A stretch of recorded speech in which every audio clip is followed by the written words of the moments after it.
Eu queria sublinhar duas virtudes que o livro que o Miguel e o Otávio fizeram me ressaltaram. Durante as férias, onde tive a oportunidade de tranquilamente, na praia, em Espanha, ir lendo. A primeira das virtudes do livro é a de nos dar a conhecer mais sobre um homem. E quando eu digo o homem, digo sem nenhum tipo de preconceito sobre um ponto que eu acho que é fundamental na política portuguesa hoje. Não é possível fazer escolhas, não é possível fazer um voto sem nós conhecermos bem em quem estamos a votar. E eu acho que não é preciso ter preconceito quanto a isto. Eu acho que em Portugal ainda temos algum. Nós não julgamos apenas as políticas quando votamos nas pessoas, nós julgamos as pessoas. Votamos porque confiamos nelas, votamos porque achamos que, nem que seja por comparação, má seja ela, acreditamos que ele pode desempenhar um melhor trabalho, porque também tem qualidades pessoais que nos levam a acreditar nisso. E eu acho que esse é um ponto importante. Queria dar-vos dois exemplos sobre isto que eu estou a dizer. E são dois exemplos que eu retirei, obviamente, do livro que me deliciei a ler na praia, enquanto pensava eu, antes do convite, não, ia tentar desligar da atualidade, ia tentar desligar da política, enfim. E a minha vida, e os meus interesses, e o meu gosto e a minha paixão por isto tudo levou-me a que, mesmo durante as férias, eu tivesse prazer em pegar, em aceitar o convite e ler o livro dos meus dois amigos. Esses dois exemplos são estes. O primeiro, uma promessa que António Costa faz durante as primárias, e ela foi há pouco tempo, e eu não me lembrava dela, de que sobre a dívida pública portuguesa viriam propostas do PS a seu tempo. Hoje, estamos a falar em meio de julho de 2015, estamos apenas a sensivelmente 2 meses e qualquer coisa de eleições, essas propostas ainda não vieram. A outra é a proposta ou a ideia de que é possível fazer uma leitura inteligente do Tratado Orçamental. Eu já vi o programa do PS, creio que os meus amigos já leram a proposta do PS e eu ainda não percebi o que quer dizer uma leitura inteligente do Tratado Orçamental. O que é que, voltando atrás, este livro me diz sobre António Costa, o homem? Pistas que encontrei e que sublinhei ao longo da leitura do livro. É um homem normal, diz alguém, algures no meio da narrativa, sobre António Costa, alguém evidentemente da sua proximidade a algum dos seus amigos. Não há mise-en-scène. Será? O livro dá-nos pistas, evidentemente, sobre isto. Dá-nos o seu percurso, que começa na JS, dá-nos, por exemplo, a sua demissão no governo de António Guterres, uma demissão tão acidentada que eu já mal me lembrava dela, uma demissão que é revertida, mais uma, irrevogável, bem a metade. O cálculo também sobre a ascensão à liderança, que passa pela saída para Bruxelas, pela ida para Lisboa, pela hesitação quanto à substituição de António José Seguro. Fala-nos também sobre o cálculo do discurso, e ocorre-me, por exemplo, um episódio sobre, creio, uma reunião com Manuela Ferreira Leite, era ela Ministra das Finanças no Ministério, sobre um PEC, mais um, ou um dos primeiros, se quisermos, e onde António Costa ouve e depois diz a Manuela Ferreira Leite, salvo erro, Senhora Ministra fará o que tiver que fazer no seu papel e eu farei o que tenho que fazer, que é opor-me. O livro lembra-nos também, por exemplo, um lamento sobre os fundos comunitários, ou, por exemplo, outro ainda, que era uma coisa que Jorge Sampaio disse na sua candidatura presidencial primeira, em 96, que tinha votado em Hotel Saraiva de Carvalho e que levou António Costa a desabafar para os seus mais próximos. Mas porquê que ele teve de dizer isto? Vamos a mais. Que António Costa é este, mas agora o outro, o político. Vou tentar elencar coisas boas, coisas menos boas que eu fui encontrando e que fui pensando sobre elas. O bom de livros destes, que tentam cruzar várias fontes, que tentam equilibrar a narrativa para que eles possam ser lidos e que nos permitem formar a nossa opinião. Eu fui tirando algumas notas. Por exemplo, encontramos, para começar pelo bom, uma enorme propensão de António Costa para questões práticas, para, por exemplo, um simplex, ou para um praxe, ou, se quiserem, para a digitalização de serviços do Estado, ou para uma obra perdão, no Intendente, que ele ainda hoje puxa os galões, que é provavelmente a obra que mais lhe dá prazer apresentar, ou que mais lhe dá prazer ter feito. E justamente, pode-se dizer. Conta-nos também um livro sobre a capacidade de preparar coisas em equipa, para preparar decisões, o método de António Costa. Fala-nos, apesar de tudo, de um homem que depois decide, tem capacidade de decisão, mas decide sozinho. Fala-nos, sobretudo, de um homem pragmático, mas também pragmático na condução política, o que tem, evidentemente, nos dias de hoje, como tinha, aliás, nos dias anteriores, grandes vantagens, largamente subvalorizadas quando falamos sobre políticos. A capacidade de ser pragmático perante os desafios é realmente uma enorme qualidade. É assim quando estamos em maioria, mas é sobretudo assim quando se governa em minoria. É preciso sobreviver em política, é preciso tomar as melhores decisões possíveis e é para esse cenário que parecemos encaminhar-nos a esta distância das eleições legislativas que estamos. Vamos agora olhar para o outro lado que eu fui encontrando nesta narrativa do Miguel e do Otávio. A falta de propensão para contas é várias vezes repetida ao longo do livro, sejam elas micro ou macro, leem-se. Repete-se o socialista que não diz ser muito forte nas políticas económicas. Também se encontra alguma dificuldade de dizer o que é que ele deixou que marcou. À exceção, se retirarmos aquelas coisas pragmáticas e que são, não estou a desvalorizar, fundamentais no nosso dia-a-dia, portanto, fundamentais na política, faltam-lhe obras, coisas para mostrar que fez. E nota-se que, por exemplo, quando se fala sobre o mandato dele na Justiça ou no MAI, que é difícil conseguir retirar dali alguma coisa mais do que leis. Anotam-se também mandatos inacabados. E, por fim, creio, algum taticismo. Taticismo como líder parlamentar, taticismo quando passa para a Câmara de Lisboa, saindo do governo de José Sócrates e que subitamente se torna crítico do MAI, então liderado por Rui Pereira. Também algum taticismo depois quando se sai e antes tinha defendido a fusão de concelhos e freguesias e de, subitamente alguma coisa muda no discurso. Isto é alimentado, a passo e passo aparece alguma coisa que me leva a temer isto, e eu digo temer porque eu acho que os táticos há um difícil equilíbrio entre o pragmático e o tático, e que é preciso gerir quando se é político não é só com habilidade, é com algum coração, com alguma crença, com alguma convicção, e que nem sempre se sente, para não dizer mais, quando estamos a falar de António Costa.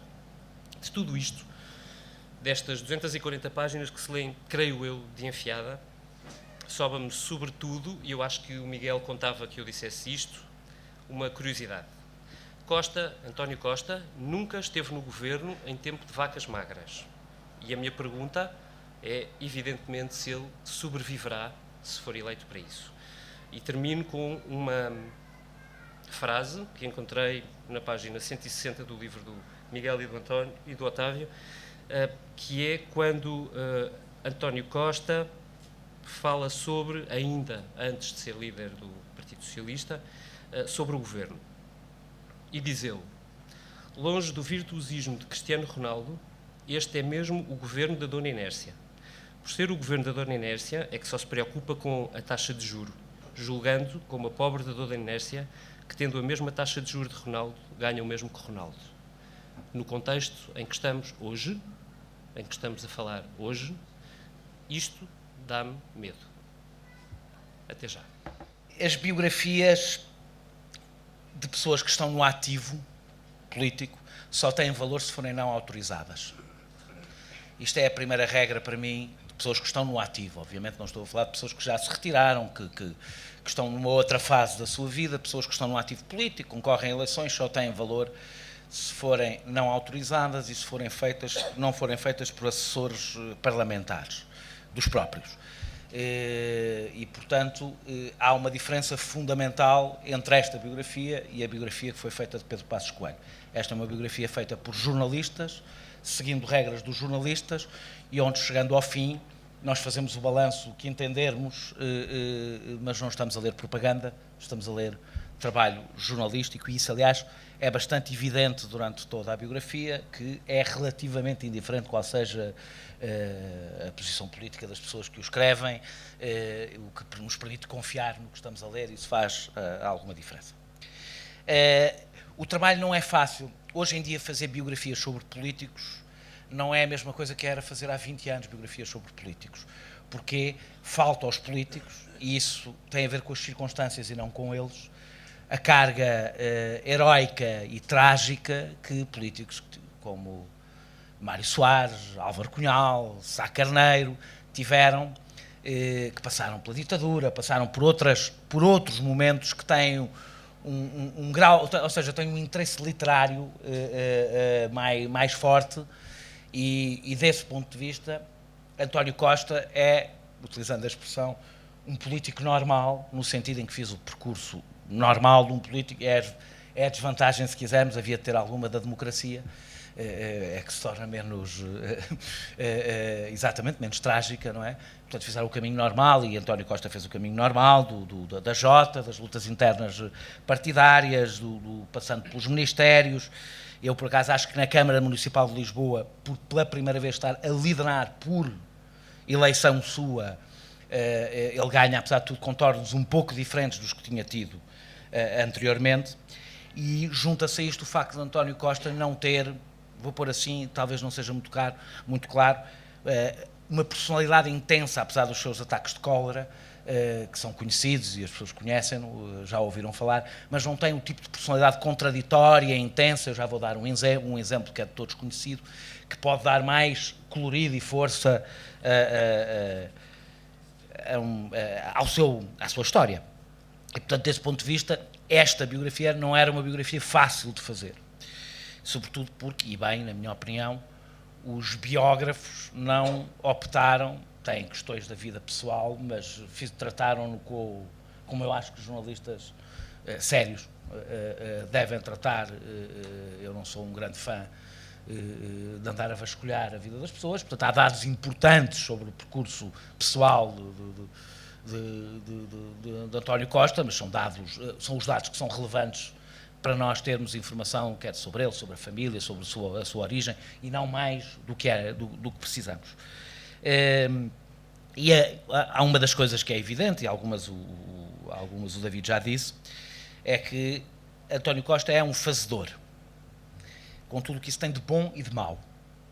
Não é um burocrata, ou seja, eu acho que seria injusto, porque há fazedores que são burocratas, não é um burocrata.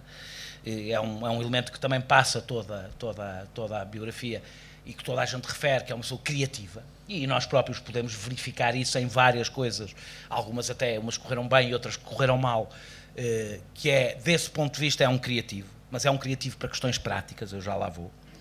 Tem, apesar de tudo, uma densidade política que um burocrata geralmente não tem, e uma densidade cultural, aliás, que lhe permite, na minha opinião, ter uma característica que é comum a alguma aristocracia do Partido Socialista, a forma como olha para Seguro, com quem não consegue falar de cinema, de música, de banda desenhada e eu diria de tudo o resto, e a forma como parece que olhava para Sócrates como uma revista, ou seja, nota-se uma coisa comum na aristocracia do Partido Socialista, que é um olhar um pouco snob para algum tipo de figuras.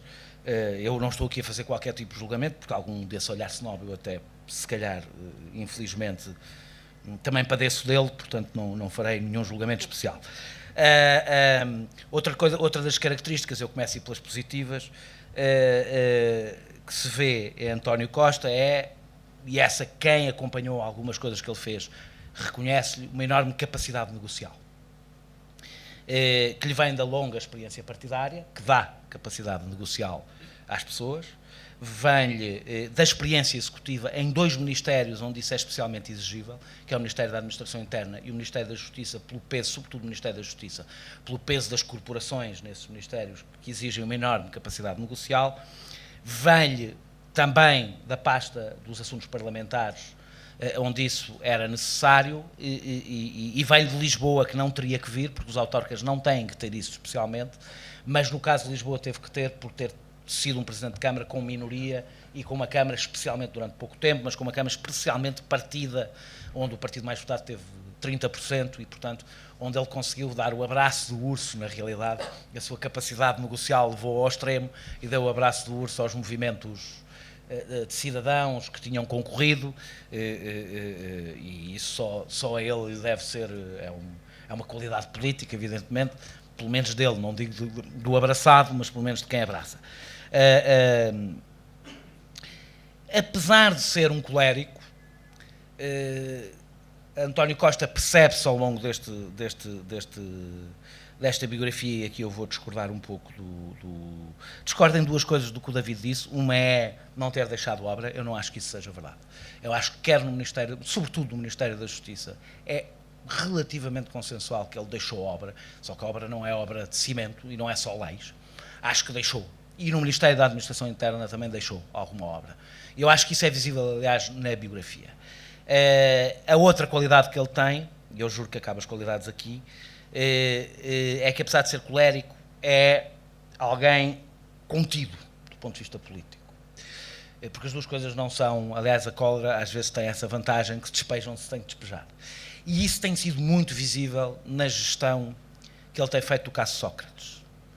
É a contenção, é essa qualidade que Costa tem e que é manchada pela cólera com SMS e coisas que eu devo dizer que dou pouca importância, mas tem a ver com o facto de ter sido, pronto, durante muitos anos jornalista e ficar perturbado que alguém acha que é um ataque à liberdade de imprensa, receber um SMS é uma coisa que, pronto, eu acho, habituei-me a ser insultado por políticos e acho que isso faz parte do trabalho, do ofício. Mas dizia eu, há uma contenção, um taticismo e uma mise-en-scène, que se ele não tivesse a mise-en-scène e fosse mesmo um homem normal e não tivesse taticismo, não era um político. Quer dizer, era alguém politicamente condenado. Eu não acredito em pessoas que lutam por convicções sem tática. Pessoas que lutam por convicções sem tática devem se dedicar à religião e não à política. A política é exatamente a luta por convicções através da tática.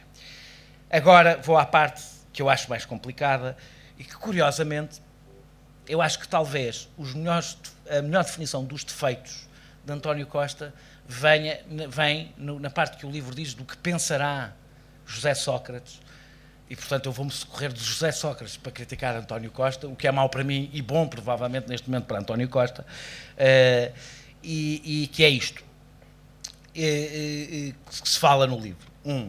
O permanente improviso. 2, a incapacidade de assumir o risco. Eu não estou a falar do risco prático, não estou a falar do pequeno risco, estou a falar do grande risco. Aliás, que foi muito visível na dificuldade que António Costa, nas indecisões que António Costa foi tendo para concorrer à liderança e deixando bastantes pessoas descalças no caminho.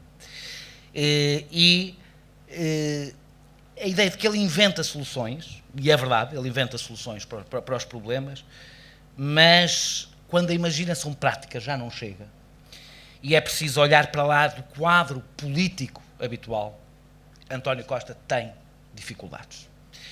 E tem dificuldades, e elas notam-se muito na forma como António Costa está perdido no discurso sobre a crise. Eu não acho que isso tenha a ver especialmente com dificuldades na parte económica. Eu, aliás, acho que só tem dificuldades. Quem tem dificuldades em ter um discurso sobre a crise é quem tem dificuldades no discurso político, não é quem tem dificuldades na questão económica. E esse, aliás, é um dos grandes erros de muitas pessoas que têm dificuldades e não sabem, quando falam desta crise, é porque julgam que isto se resume à questão económica, e eu sou daqueles que acham que para falar desta crise é preciso estudar economia, e fiz um esforço, aliás, nos últimos anos para o fazer de uma forma bastante insistente. Mas não acho que isso é muito verdade num comentador que é um solitário ou num político que em princípio não deve ser um solitário e é acompanhado. O problema não é esse. E o problema é mais profundo. Portanto, desse ponto de vista, eu não te estou a dar a razão, mas acho que o problema é mais grave. Eu acho que ele é muito evidente nas dificuldades que António Costa tem tido na gestão do discurso programático do Partido Socialista, que foi especialmente evidente na questão da TSU, como uma questão estritamente prática, mas também muito evidente no papel que deu aos economistas, aos sábios economistas, para resolver um problema que não pode resolver, porque o problema não é técnico, o problema é político.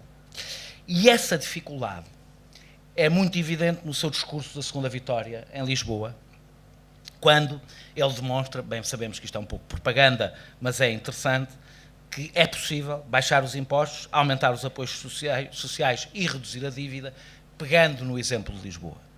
E, ou iludindo, ou não sabendo, não sei, que quando passamos para o nível nacional estamos numa outra realidade onde isso é uma absoluta impossibilidade. E eu acho que isso tem a ver com uma característica de que já falei levemente de António Costa. Não é possível falar de tudo isto sem falar de choques com a realidade política que hoje conhecemos e, por exemplo, com a Europa. Ora, António Costa é um homem habituado à gestão. O David fala do tempo das vacas gordas. Eu acho que é ainda mais do tempo das vacas magras agora, portanto, o tempo das vacas gordas antes. Eu acho que é mais do que isso, é uma coisa mais do que isso. Ele está habituado à gestão em velocidade de cruzeiro. Aí não interessa muito se tem dinheiro ou não tem dinheiro. À gestão dentro de um quadro político, económico, etc., conhecido. Com mais ou menos austeridade, porque ele, apesar de tudo, já apanhou alguma coisita, pouca. Eu sei que se acha que os governos de Sócrates não tiveram austeridade, mas isso não é verdade. Ou seja, são momentos onde a capacidade negocial já não chega. Porque há momentos de choque onde a capacidade negocial já não chega. E eu acho que essa é a principal característica que se percebe em António Costa e percebe-se em algumas características pessoais que ele tem, que é, eu não acho que António Costa, olhando até para a sua experiência política, tenha muita facilidade em compreender a singularidade absoluta do momento em que vivemos. Na realidade, há poucos políticos que tenham. Não é fácil encontrar um político que, perante a singularidade de um momento como este, consiga compreendê-la. E nós temos como modelos políticos os fundadores da nossa democracia. E esses tiveram que lidar com momentos absolutamente singulares e novos nas suas vidas, e poucos. Aqueles que nos lembramos são aqueles que ficaram na história. Os outros todos apagaram-se. Desse ponto de vista, há uma coisa em que eu discordo do livro. Isto não se faz, nas apresentações dos livros. Quando fala do elefante na sala e refere-se a José Sócrates. Eu, por acaso, acho que José Sócrates não será o elefante na sala para António Costa. Pelo contrário, eu acho que se há assunto com o qual António Costa sabe lidar é com esse tipo de assuntos.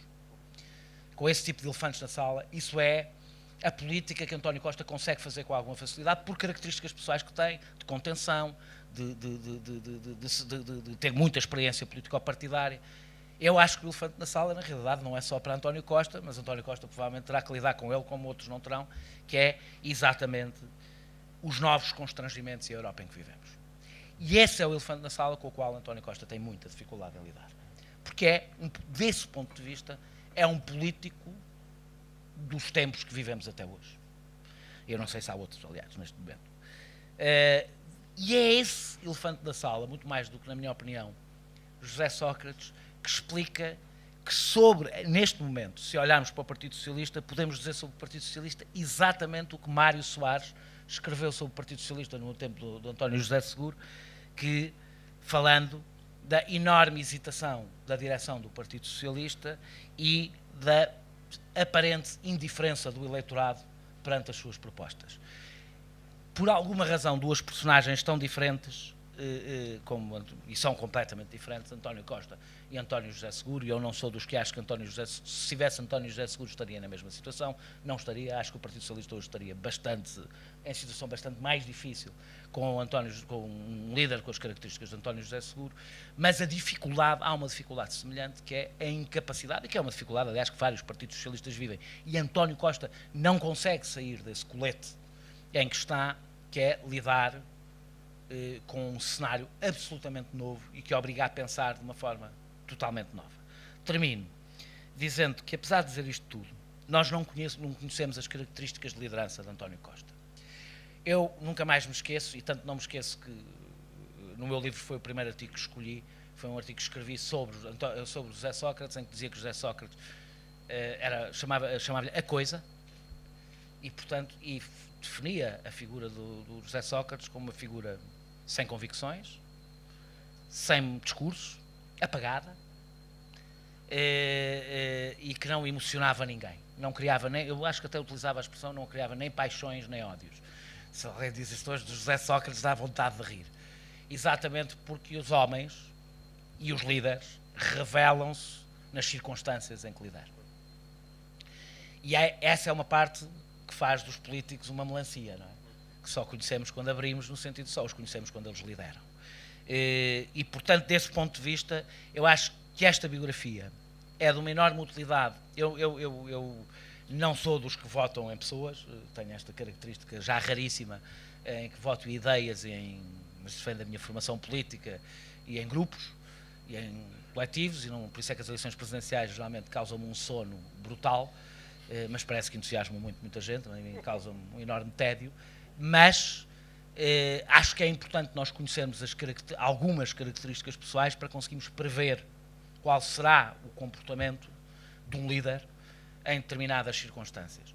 Eu acho que os sinais que esta biografia nos dá são importantes para fazermos essa avaliação, dizendo sempre que provavelmente António Costa revelará sinais de personalidade que ele próprio não conhece perante... basta pensarmos em Alexis Tsipras e o que está a acontecer agora para perceber que tudo nos pode surpreender para todos os lados. E, portanto, dizer que esta biografia é um bom instrumento, até porque não é nem um panegírico, nem o oposto, é um bom instrumento para fazer percebemos daquilo que António Costa é capaz e daquelas coisas que eu acho que António Costa terá dificuldades, e eu acho que a principal foi a que disse. Eu não sei se António Costa está preparado, infelizmente também não vejo muitos políticos portugueses estarem, para um momento absolutamente novo, onde a negociação do costume, o sentido prático do costume, a gestão do costume funcionará. Nada disso provavelmente funcionará, e o sentido de risco, a capacidade de António Costa vencer aquilo que parece ser uma dificuldade de lidar com o risco, pode vir a ser um problema grave para António Costa. Obrigado. Eu acho que é uma confusão conceptual entre uma biografia encomendada e uma biografia não autorizada como a nossa. Ou seja, tive até amigos que me perguntaram se isto tinha sido uma biografia ao estilo House of Cards, que o presidente Frank Underwood escolhe um escritor para fazer uma biografia dele, para tentar reverter as sondagens e ser eleito.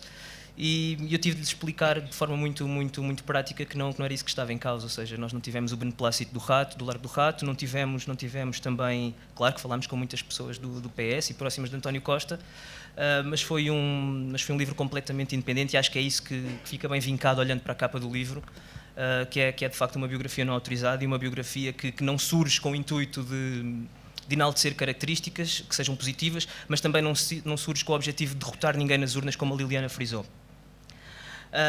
Eu concordo genericamente com o David e com o Daniel, ou seja, isto é importante conhecer o homem, e aqui assumo mais próximo Daniel, não estranhamente, não é uma... Eu voto com base em ideias, não tanto com base em características pessoais, e era fácil, se calhar, partir com alguns preconceitos para a construção desta biografia. Digo-vos muito honestamente que após a ter concluído, tenho uma ideia substancialmente diferente do líder do PS. Claro que algumas das dúvidas, algumas das interrogações que tinha se mantêm, mas genericamente creio que talvez não hesitassem em comprar um carro em segunda mão a António Costa.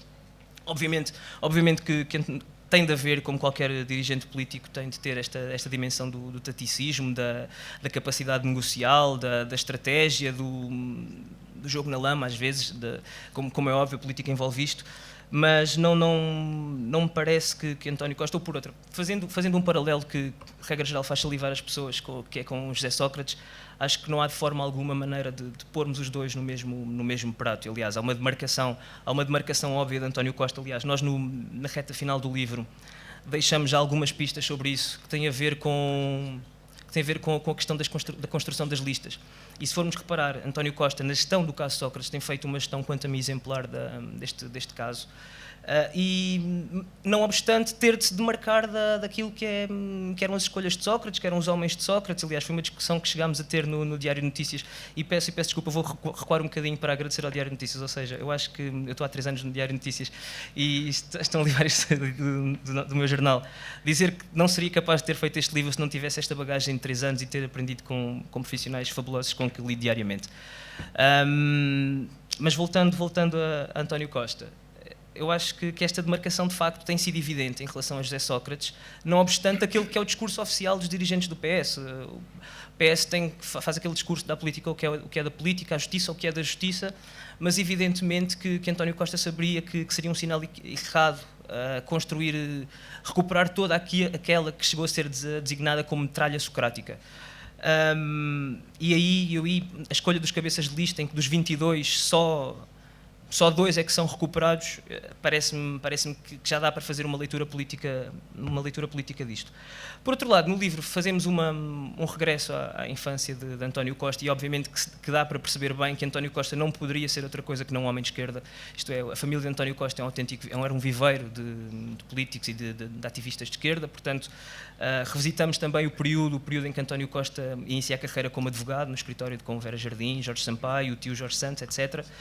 E percebe-se que António Costa de facto tem esse lado de habilidade de negociação, de argumentação, de persuasão, etc., que me parece importante e que podem ser mais-valias de facto para como secretário-geral do PS e até eventualmente como primeiro-ministro. O que não quer dizer coisa diferente é dizer que António Costa tem uma característica que a mim particularmente me irrita muito, que é esta incapacidade de assumir o risco, seja ele sobretudo o maior risco.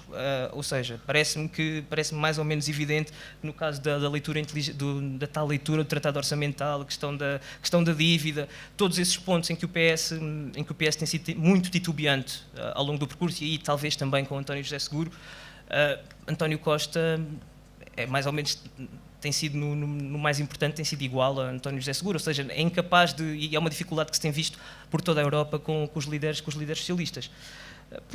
Por outro lado, também, esta questão da sua irascibilidade, a sua dificuldade em lidar em ser contrariado, em ser confrontado, e isto verificou-se nos célebres casos com os jornalistas, quer com o Débora Henriques, quer com o João... Esqueci-me sempre do João Vieira Pereira, exatamente.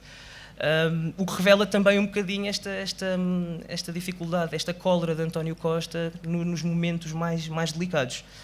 Eu não me quero alongar muito, não sei se depois poderemos entrar aqui num modelo de perguntas, ou não sei se... Acho mais útil, e quero dizer, se quiserem depois, obviamente, comprem o livro. Uma vez mais agradecer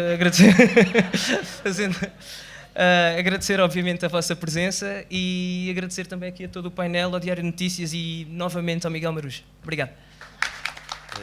Foi uma aventura. É uma palavra que gosto, a palavra da aventura, e foi trabalhar uma aventura este tempo curto, porque o convite surgiu algures em fevereiro, e o meu irmão, que apesar de tudo já tem alguma obra publicada, dizia-me: não vais ter tempo de fazer até junho, julho, de certeza que não vais ter tempo de fazer.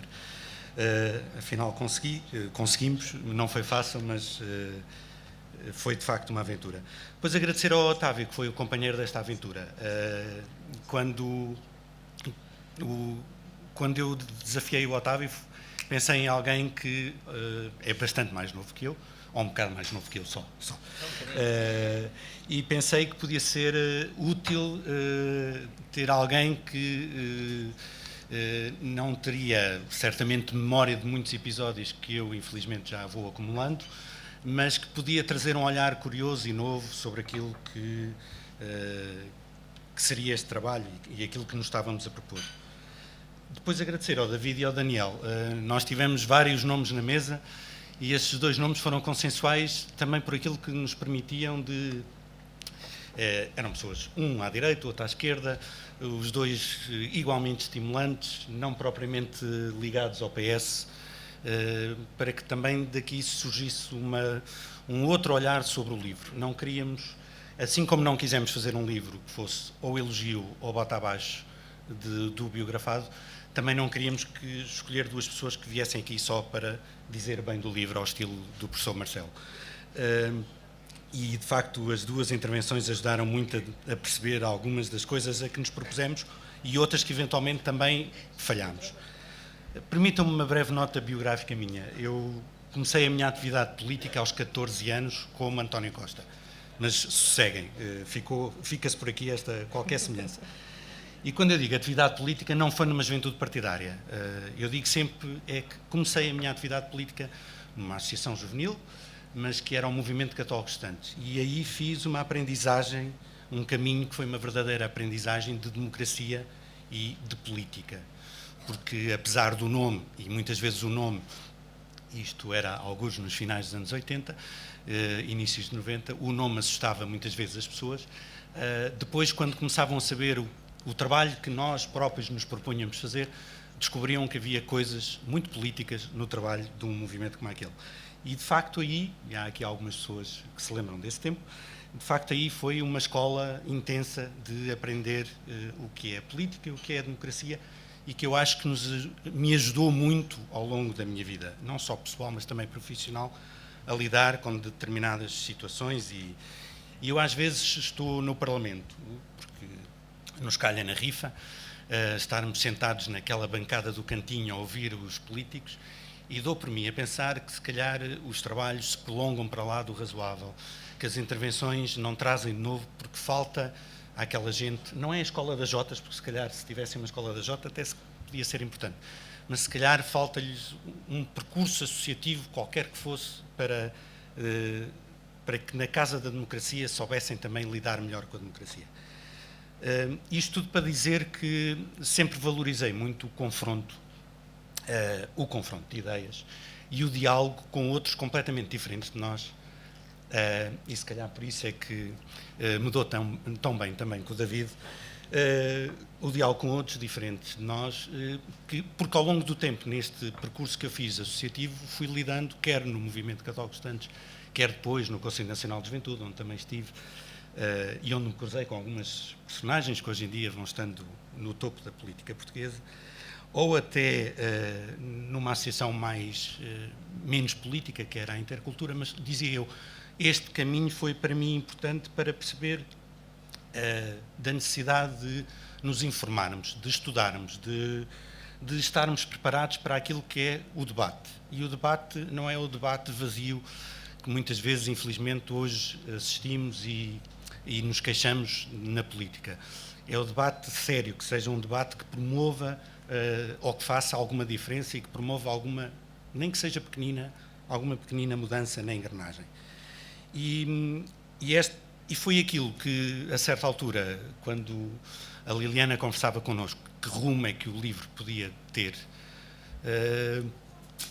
nos sugeriu uma coisa que a mim fez todo sentido logo nesse momento, que era, isso em vez de contarmos a biografiazinha clássica de nasceu naquele dia e não morreu, mas e está hoje onde está, fizéssemos uma coisa que desafiasse o leitor a conhecer melhor a pessoa que se propõe ser Primeiro-Ministro de Portugal, a perceber melhor as suas características, quem é que ele é, o que é que ele pensa e o que é que ele pensou e o que é que ele tem pensado, porque, como o David dizia, a memória é fundamental, sobretudo a memória como projeto, e isto era uma frase velha que nós usávamos lá no MCE, porque se a memória não for muitas vezes avivada, de facto há coisas que nem nos apercebemos. E não nos apercebemos, por exemplo, que, com surpresa, António Costa até tem alguma coerência, tem coerência no seu discurso, por exemplo, sobre a migração, sobre a habitação, sobre...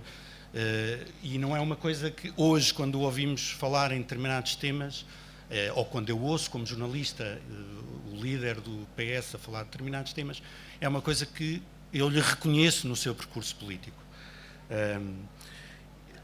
Isto também para dizer que é assim que eu hoje continuo a entender também a forma como devemos estar e participar na política e na coisa pública.